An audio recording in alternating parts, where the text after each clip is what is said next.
പ്രിയമുള്ള സുഹൃത്തുക്കളെ, എല്ലാവർക്കും നമസ്കാരം. പുതിയൊരു വീഡിയോയിലേക്ക് ഏവർക്കും സ്വാഗതം. എല്ലാവരും വീഡിയോ പൂർണ്ണമായും തന്നെ കാണുക, വീഡിയോ ലൈക്ക് ചെയ്യുക, ചാനൽ സബ്സ്ക്രൈബ് ചെയ്യുക.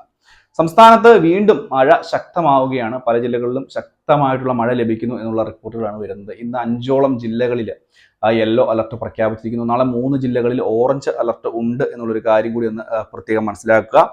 സൊമാലിയൻ ജെറ്റിന്റെ ഈ ഒരു സ്വാധീന ഫലമായിട്ട് മഴ കൂടുതൽ ശക്തമാകും എന്നുള്ള റിപ്പോർട്ടുകളാണ് വരുന്നത്. തിരുവനന്തപുരം, കോഴിക്കോട് ജില്ലകളിലും തൃശൂർ ജില്ലയിലെ ചാവക്കാട് ഉൾപ്പെടെയുള്ള പ്രദേശങ്ങളിലും മലപ്പുറം ജില്ലയിലെ പൊന്നാനിയിലും കൊണ്ടോട്ടിയിലും കൊല്ലത്തും പുനലൂരിലും ഉച്ചയ്ക്ക് മുമ്പ് തന്നെ മഴ ലഭിച്ചു തുടങ്ങും എന്നുള്ള റിപ്പോർട്ടുകളൊക്കെയാണ് വരുന്നത്. എന്തുതന്നെയായാലും മഴ കൂടുതൽ ശക്തമാവുകയാണ്.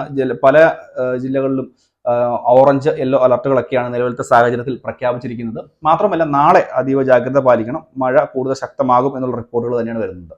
ഇതിനിടയ്ക്ക് കേരളത്തിലെ അലട്ടിക്കൊണ്ടിരുന്ന ഏറ്റവും വലിയൊരു പ്രശ്നമാണ് മുല്ലപ്പെരിയാർ ഡാം. മുല്ലപ്പെരിയാർ ഡാം നമുക്കറിയാം ഏത് നിമിഷവും തകരാവുന്ന ഒരു സ്റ്റേജിലേക്ക് ഒക്കെ എത്തി എന്നുള്ള പലതരത്തിലുള്ള റിപ്പോർട്ടുകൾ വരികയും ഈ ഒരു ഡാം തകർന്നു കഴിഞ്ഞാൽ ഏകദേശം 35 ലക്ഷം ആളുകൾ വളരെ അവരുടെ ജീവിതത്തെയും സമ്പത്തിനെയും ഒക്കെ ബാധിക്കുമെന്നുള്ള റിപ്പോർട്ടുകളൊക്കെ വരികയും അതിനുവേണ്ടിയൊക്കെ സമരം ചെയ്ത ഒരു വ്യക്തി കൂടിയാണ് ഞാൻ. കാരണം ഞാനൊരു ഇടുക്കി ജില്ലക്കാരനായതുകൊണ്ട് അവിടെ ചപ്പാത്ത് എന്ന് പറയുന്ന സ്ഥലത്ത് വർഷങ്ങളോളം അവിടെ സമരം ഉണ്ടാവുകയും അതിനുശേഷം വലിയ പ്രക്ഷോഭങ്ങൾ പൊട്ടിപ്പുറപ്പെടുകയും ചെയ്യുന്ന സാഹചര്യങ്ങളൊക്കെ ഉണ്ടായി. ഇതിന്റെ ഒരു പശ്ചാത്തലത്തിലാണ് കേരളത്തിലെ മുല്ലപ്പെരിയാർ, ഇടുക്കി ഡാമുകളും പ്രളയ സാധ്യതയെയും കുറിച്ച് പഠിക്കുന്ന വിഷയം ചർച്ച ചെയ്യാൻ കേന്ദ്ര പെട്രോളിയം പ്രകൃതിവാതക സഹമന്ത്രി Suresh Gopi ISRO chairman S സോമനാഥുമായി കൂടിക്കാഴ്ച നടത്തി എന്നുള്ള റിപ്പോർട്ട്. ബാംഗ്ലൂരിലെ അന്തരീക്ഷ് ഭവനിലായിരുന്നു ചർച്ച. സാങ്കേതിക വിദ്യകൾ ഉപയോഗിച്ച് മുല്ലപ്പെരിയാർ, ഇടുക്കി ഡാമുകളെ കുറിച്ച് പഠിക്കാൻ കഴിയുമോ എന്ന് മന്ത്രി ISRO ചെയർമാനോട് ആരായുകയും ചെയ്തിട്ടുണ്ട്. കാലാവസ്ഥാ വ്യതിയാനം മൂലം രാജ്യത്താകമാനം രൂക്ഷമായ കാലാവസ്ഥാ സ്ഥിതിയാണെന്നും അതിനാൽ ഈ 2 ഡാമുകളിലെയും കാര്യങ്ങൾ പ്രത്യേകമായിട്ട് പരിശോധിക്കണമെന്നുമൊക്കെയാണ് ആവശ്യപ്പെട്ടിരിക്കുന്നത്. മുല്ലപ്പെരിയാർ ഡാം എന്ന് പറയുമ്പോൾ തന്നെ മുല്ലപ്പെരിയാർ ഡാമിലെ ഓരോ മഴക്കാലത്തും മാത്രം വലിയ രീതിയിൽ തന്നെ ബുദ്ധിമുട്ട് അനുഭവിക്കുന്ന ഒരു വലിയ വിഭാഗം ജനങ്ങളുണ്ട്. ഞാൻ ഉൾപ്പെടെയുള്ള ജനങ്ങൾ ആ ഒരു ഡാമിന്റെ താഴ്ഭാഗത്തായിട്ട് ജീവിക്കുന്ന ഉപ്പുതറ, അതുപോലെ തന്നെ വള്ളക്കടവ്, അങ്ങനെയുള്ള വളരെയധികം സ്ഥലങ്ങൾ, വണ്ടിപ്പെരിയാർ മേഖലകളൊക്കെ തന്നെ ഡാമിന് എന്തെങ്കിലും സംഭവിച്ചു കഴിഞ്ഞാൽ ആ ഒരു പ്രദേശത്തുള്ള ആളുകളെല്ലാം തന്നെ ഒരു നിമിഷം കൊണ്ട് ഇല്ലാതായി പോകുന്ന അവസ്ഥയുണ്ടാകും. അവർ ഇത്രയും നാളും കൂട്ടിവെച്ചിരിക്കുന്ന അവരുടെ സമ്പത്തും ജീവിതവും എല്ലാം ഒരു നിമിഷം കൊണ്ട് ഇല്ലാതാവുകയും ചെയ്യുന്ന സാഹചര്യം ഉണ്ടാകും. ഇതുകൂടാതെ ഈ ഒരു വെള്ളം ഒഴുകിയെത്തുന്നത്, എന്തെങ്കിലും സംഭവിച്ചു കഴിഞ്ഞാൽ ഒഴുകിയെത്തുക ഇടുക്കി ഡാമിലേക്കായിരിക്കും. ഇടുക്കി ഡാമിന് ഈ ഒരു വെള്ളത്തെ താങ്ങാൻ സാധിച്ചില്ല എന്നുണ്ടെങ്കിൽ, പ്രത്യേകിച്ച് ഈ ഡാമിൽ നിന്ന് വരുമ്പോൾ വെള്ളം മാത്രമായിരിക്കില്ല ഒഴുകി വരുന്നത്, പാറക്കൂട്ടങ്ങളും വലിയ മരത്തടികളും അല്ലെങ്കിൽ വലിയ രീതിയിലുള്ള കല്ലുകളും ഒക്കെ ഒഴുകി വരാൻ സാധ്യതയുണ്ട്. ചെളിയൊക്കെ വലിയ രീതിയിൽ വരാൻ സാധ്യതയുണ്ട്.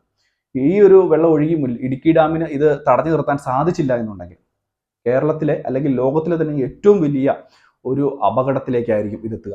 ഏകദേശം 4ഓളം ജില്ലകൾ നമ്മുടെ കേരളത്തിന്റെ ഭൂപടത്തിൽ നിന്ന് തന്നെ ഇല്ലാതായി പോകുന്ന സാഹചര്യം ഉണ്ടാവും. എറണാകുളം ജില്ല പൂർണ്ണമായിട്ടും വൈപ്പ് ഔട്ട് ആയി പോകുന്ന അല്ലെങ്കിൽ ഇല്ലാതായി പോകുന്ന സാഹചര്യം ഉണ്ട്. ആലപ്പുഴ ജില്ലയിലും മറിച്ചൊന്നും ആയിരിക്കില്ല സ്ഥിതി. അപ്പോൾ ഇത് തന്നെയായാലും മുല്ലപ്പെരിയാറിൽ പുതിയ ഒരു ഡാം വേണമെന്നുള്ളത് ഏറ്റവും പ്രധാനപ്പെട്ട ഒരു ആവശ്യം തന്നെയാണ്. അത് ഉണ്ടാവുക തന്നെ വേണം. കേരളത്തിലെ ജനങ്ങൾ കേരളത്തിൽ സ്ഥിതി ചെയ്യുന്ന ഒരു ഡാമിന് കേരളത്തിന് അവകാശമില്ല എന്ന് പറയുമ്പോൾ, അല്ലെങ്കിൽ അത് പുതിയതായിട്ട് പണിയുവാൻ അല്ലെങ്കിൽ പുതിയ രീതിയിലേക്കുള്ള നടപടികളുമായിട്ട് മുന്നോട്ട് പോകാൻ കേരളത്തിന് അധികാരമില്ല എന്ന് പറയുന്നത് അത് വലിയ ഒരു പ്രശ്നം തന്നെയാണ്.